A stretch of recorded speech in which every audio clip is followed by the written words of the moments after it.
नाद करती काय झाडभर मटेरियल हातभर पैसे.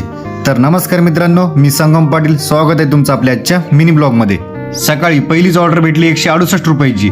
गेलं पिकअप लोकेशनला. हे असं काय मटेरियल होतं. पिकअप केलं आणि निघालो ड्रॉप लोकेशनकडे आणि दिलं नेऊन पटकन ड्रॉप लोकेशनवर. त्यानंतर भेटली 140 रुपयाने ऑर्डर. गेलं पिकअप लोकेशनला. हे असं काय पार्सल होतं. पिकअप केलं आणि निघालो ड्रॉप लोकेशनकडे आणि दिलं नेऊन पटकन ड्रॉप लोकेशनवर.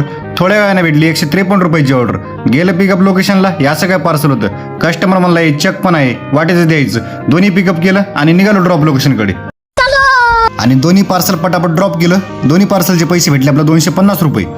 तिथून सरळ आपल्या सोयऱ्याच्या हॉटेलला गेलं. सोयरा गरम गरम वडापाव कोड लागला होता. सोयरा मला वडापाव खायचं का. मी म्हणलं वडापाव ना, डायरेक्ट जेवणच करतो म्हणून 1 नंबरमध्ये चपाती भाजी भात खाऊन घेतलं.